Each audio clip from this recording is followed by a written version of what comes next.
Hey everybody, welcome to Module 2. Hopefully June is treating you well thus far.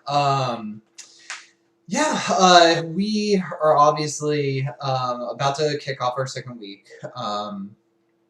This is clearly an interesting time to be taking any sort of sociology class, especially one that is clearly oriented, um, among other things, around race.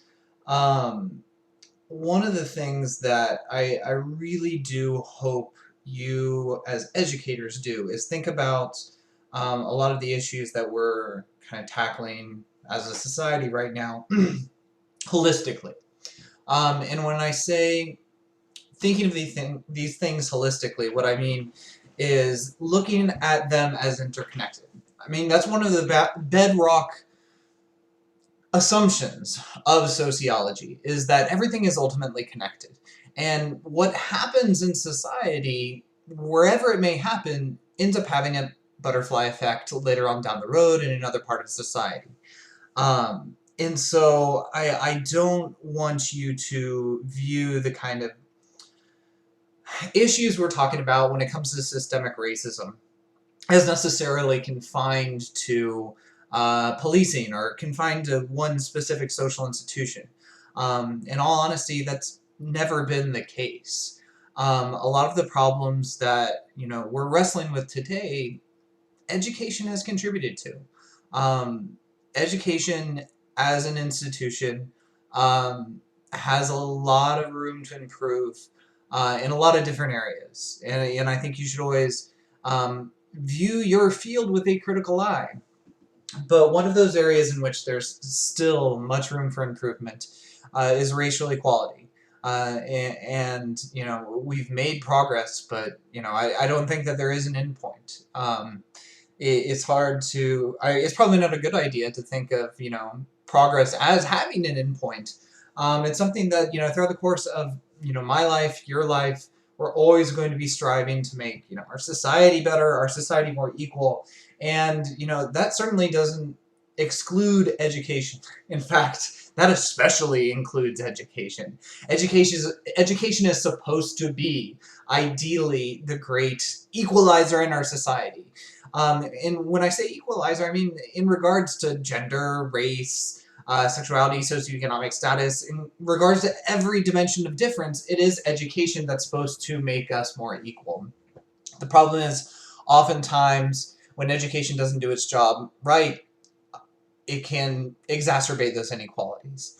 And exacerbate those inequalities that end up manifesting themselves in other social institutions.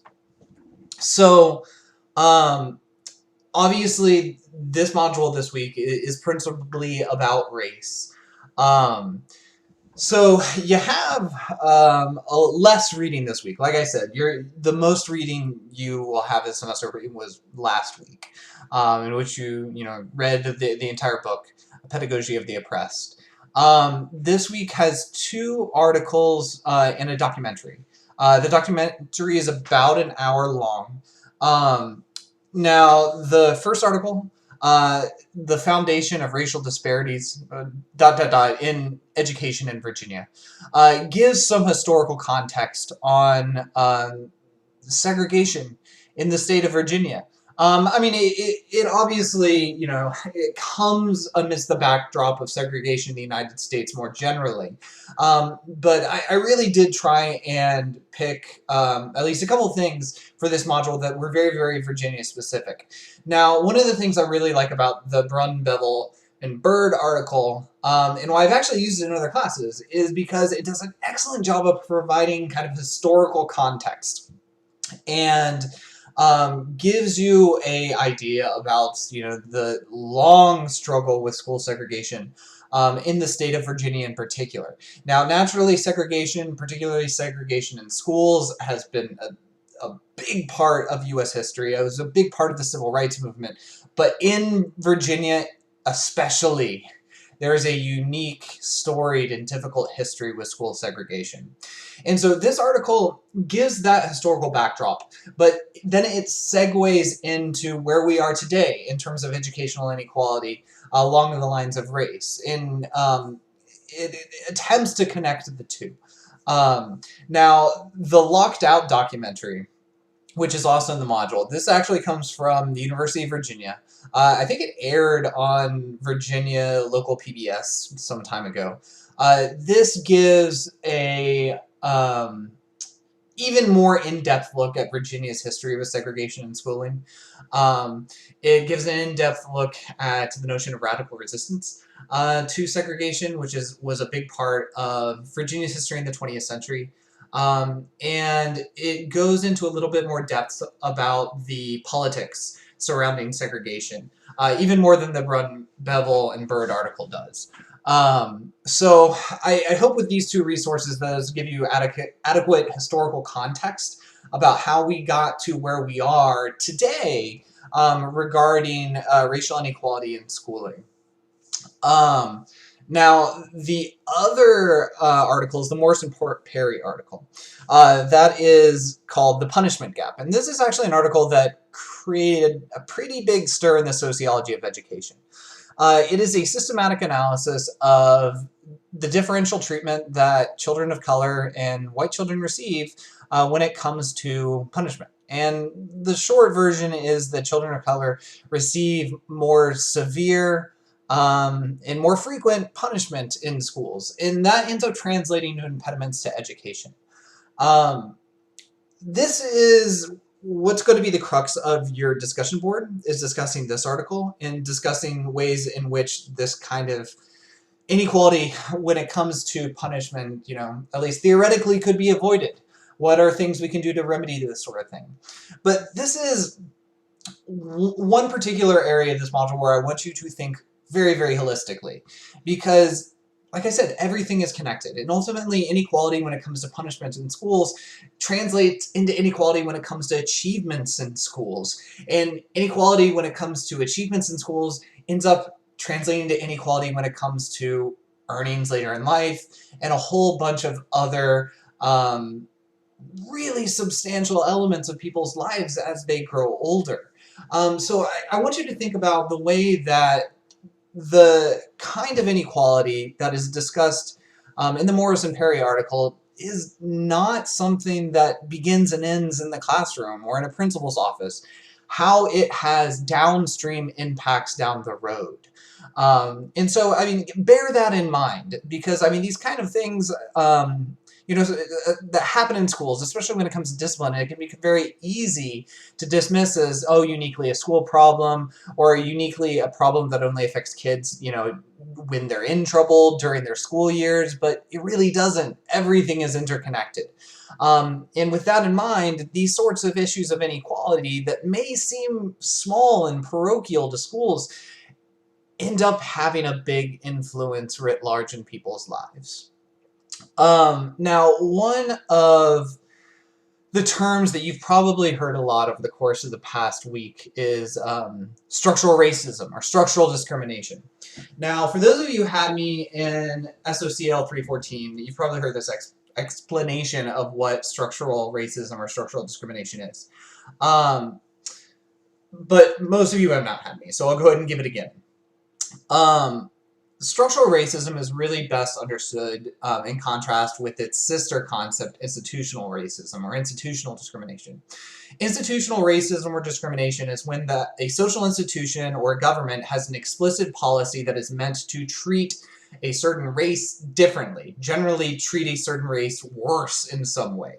And there's an explicit policy that says that this is the case, this is the way that we are going to conduct our institution or conduct our society. Jim Crow laws of the 20th century, the laws that formally established segregation, and that people of color had to use, different buses or different parts of the bus or different hospitals or different schools or different drinking fountains. Those are all instances of institutional discrimination and institutional racism. Those were explicit rules that said that races were treated differently. Now, structural discrimination or structural racism has the same outcome, it just gets there differently. Structural discrimination is when there is some sort of rule or policy in place by a government or a social institution that doesn't have the explicit, open, stated goal of treating people differently based on their race, but that ends up being what happens nonetheless. Um, I think there are a million and one examples. In schooling, we tend to default to the example of the SAT verbal and standardized test verbal scores. Generally, it's the case that, people who are white see the language that they use most frequently represented on those tests more often, and that gives them a distinct advantage on something like an SAT verbal test. Ultimately, language is something that's just a social construct. It's all culturally relative, but the people who make the SAT verbal, they, generally pick the kinds of words that white people use most frequently. And so that gives, white test takers a distinct advantage.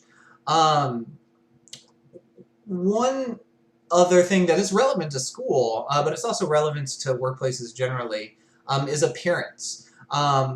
When I was probably about your age, I'd go home for summers, and I would work at Disney. I worked at Disney as a lifeguard most summers when I went home to Orlando from college in Tallahassee.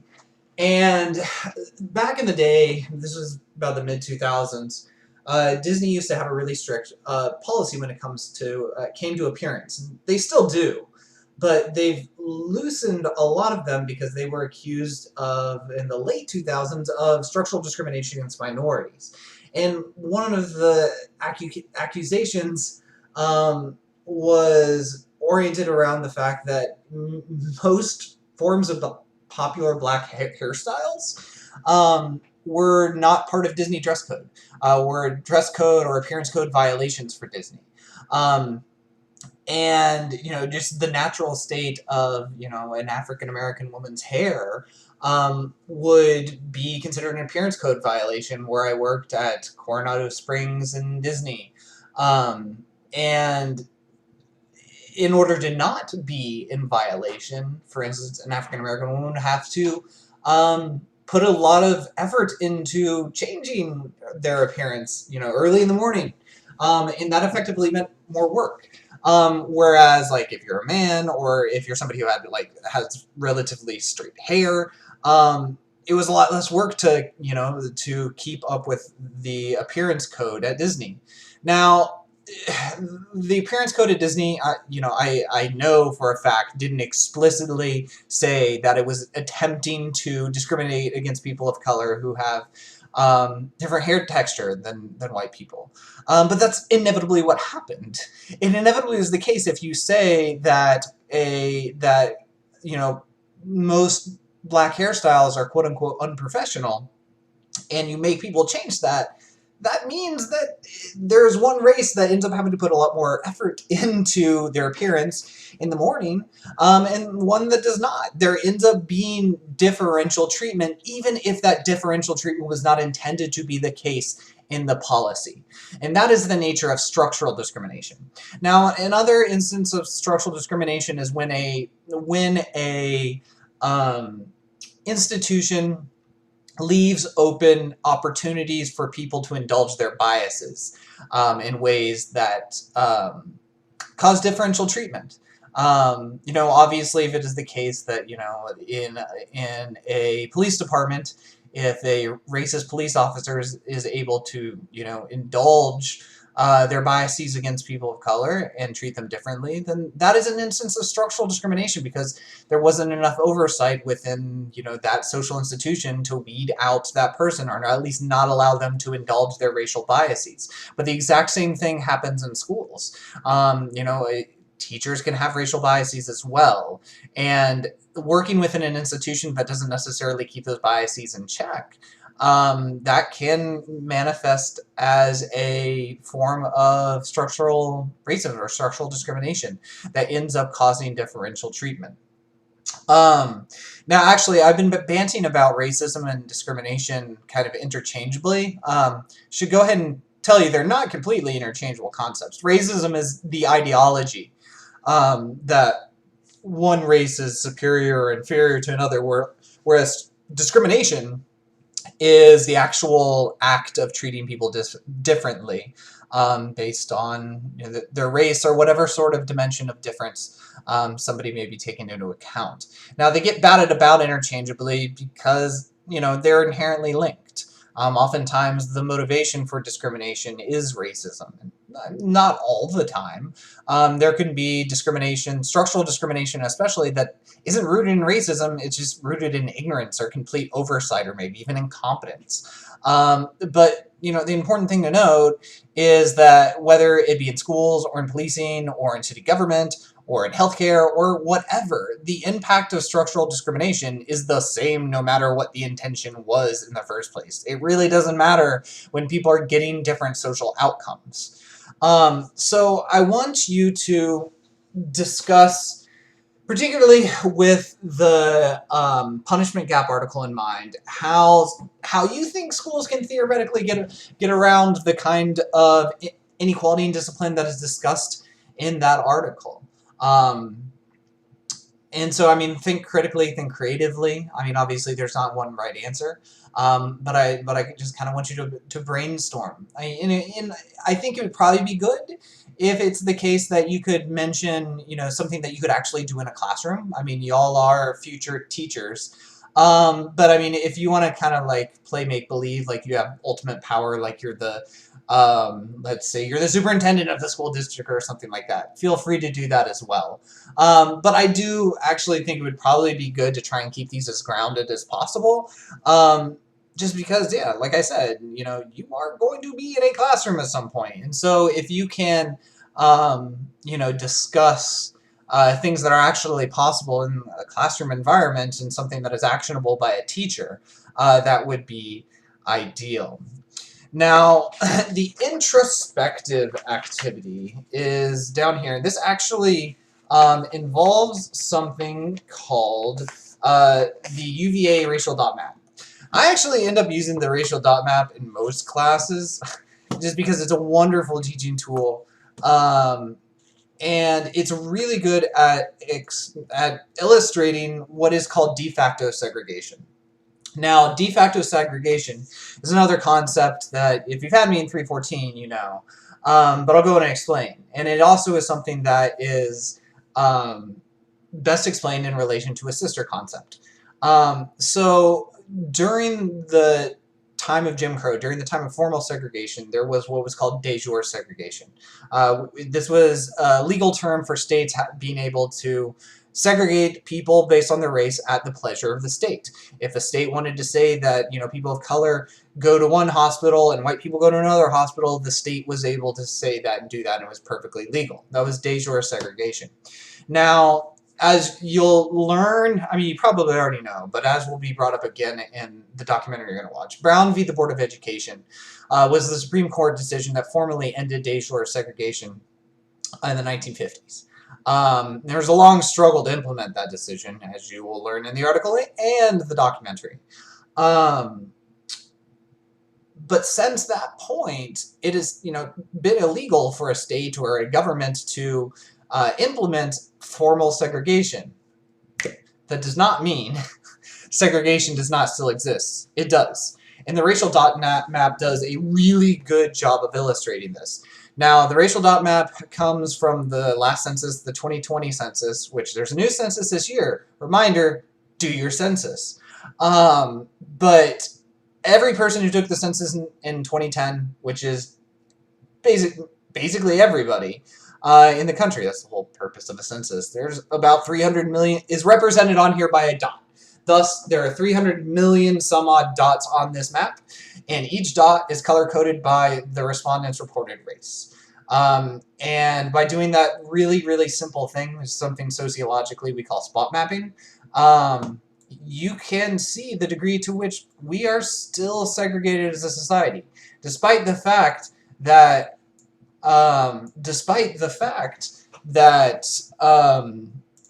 de jure segregation is no longer with us. What we have is de facto segregation. Segregation that happens by default. It's not legally enforced, but it's still there nonetheless. It's a lot like structural discrimination. It's not intended, it's not explicitly forced on us by a law, but really what's the difference at the end of the day? It's still there. And so this is obviously, this impacts the way that we live every facet of our lives in America. And you can see that, I mean, this is the peninsula. This is the Virginia Peninsula where CNU is. You can see that most areas are either distinctively blue, as represented by a white population, or distinctively green, as represented by a black population. This area of highly concentrated blue right there, that's y'all. That's CNU. And you can see it, I mean, it's the same case in Norfolk, in Southside. It's a patchwork. You go to what is statistically actually the most segregated city in the country, Milwaukee, and you can see it incredibly starkly. I mean, look at that. Look at that. That is incredibly stark segregation. And there's no law that enforces that. That's just what happens. Now, to get into the nitty-gritty of housing segregation and de facto segregation, that is something that, you know, I would encourage you to study further. Unfortunately, in this class, since we have to stay kind of strictly oriented around education the best we can, you know, that's something we don't have a whole lot of opportunity to explore. But needless to say, the implication on schooling is huge. And it's pretty, I mean, it's obvious why. Schools base their student population based on where people live. And if people live in ways that are this segregated, the schools are inevitably going to be that segregated as well. That's just what happens. That's an inevitable result. You can't get around that if people are living this segregated. Now, there's a variety of ways in which this has been attempted to be addressed, things like forced busing, but it obviously still an ongoing, hotly debated, very controversial issue. We'll talk about it more when we get to the last module. We'll start talking about political discourse a little bit more. Now, what I want to emphasize is that because of de facto segregation, we are just as segregated in our schools as we, you know, realistically, as we were in the 1960s. This is the percentage of black students in the South who attend schools that are at least 50% white. This is one of many metrics we use to look at racial segregation in schools. And so, I mean, you can see the higher the number here, the less segregation. That number peaked about 1988, about 1989, well, before most of you were born. So we actually were in the best shape in terms of integrating schools in the late 80s. We're down to 23% now from 44%. We have backslid on this issue. And so this is a ongoing problematic, intractable kind of issue, or seemingly intractable. So, you know, I think it is important that you leave this class realizing that school segregation is not something that you think of, you know, that you should think of as, you know, a relic of the 1950s or 1960s and think only, is only, you know, a ghost of our past represented by black and white films or black and white documentary footage today.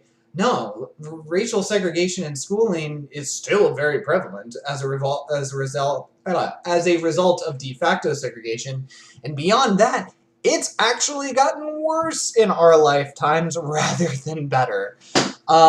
So what I want you to do for your introspective activity is I want you to use the UVA dot map, and I want you to explore your personal community, where you grew up. What you consider to be your community is up to you. It can be the community where you grew up, it can be the community where you live now, I mean, it can be the community your parents live now. Like, it's up to you. Whatever you consider home, explore that on the racial dot map and describe what you see, and describe how what you see in terms of segregation within that community impacts the schooling system there. Now, this is obviously something that you're not going to 100% know, but I want you to choose a community that you're familiar with. If it's your home, you should be familiar with it. And so, you know, if you're relatively familiar with it, you should know what the good schools are and what the bad schools are. So I want you to kind of reflect on how what you observe in the racial dot map in regards to your community and the segregation within it, how that paints the schooling system that exists there, to the best of your knowledge. Now, I mean, a lot of these introspective activities, they're not research papers. They're intended to get you thinking introspectively. So, you know, like I'm not gonna be like, you need to cite what's the best school in your county. Like, I know, it's just what's your impression. Um, there is that, and lastly, you will have your synthesis essay.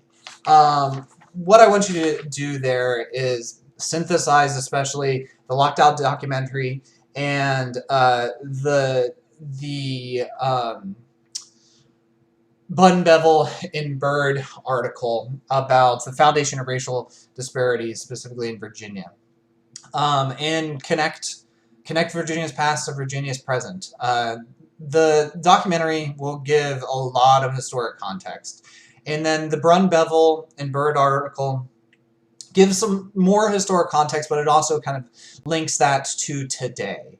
And so I'd like you to make those links yourself, demonstrate what you learned by making those links and articulating it in your own kind of voice. Yeah, I think that's basically it for the module. I will tell you, actually, in regards to the Bun Bevel and Bird article in the Morrison Perry article, both of them are empirical articles. Like, they have, like, I think they have math in them. You don't need to get down in the weeds in regards to the, like, you know, their methodology and stuff like that. You know, this is a sociology class, but it's not a methodology class, so focus on the top line kind of results. Focus on their main conclusions, which both of these articles are written in a way that they're perfectly accessible, and you don't necessarily have to know what a, you know, OLS regression coefficient is in order to get the gist of what they're talking about in the article and the gist of what their conclusions were, and the implications of those conclusions are. So, lastly, I will say, since this is such a fast-moving class, y'all should be thinking about the annotated bibliography, which is due next week, and the paper, which is due the week after that. I am going to have some formal time Tuesday from noon to 1:30, in which I will be on Google Meet. I'll send out a link on the announcements. So you can join. You're naturally, if you want to hit me up to, you know, set up a specific time, just to one-on-one discuss these things, either the annotated bibliography or the final paper, feel free to do that as well. But I also kind of want to have like an open communal time, because I know sometimes it can be useful to listen to other people get their questions answered, because sometimes, you know, it's like, oh, you know, I didn't even think of that, but yes, I would like to know the answer to that. So I'll give you an opportunity to do that. In all honesty, I figured I was going to be sitting at this computer grading your week 1 module stuff anyways. So I figure I might as well just flip the camera on and have a Google Meet virtual office hour. So anyways, enjoy the module. Hope everybody is doing well, enjoying their summer to the best of their ability. Yeah, look forward to reading all of your week 1 module content, and my intent is to get your grades back to you promptly, no later than late Wednesday night is my goal. Anyways, take it easy.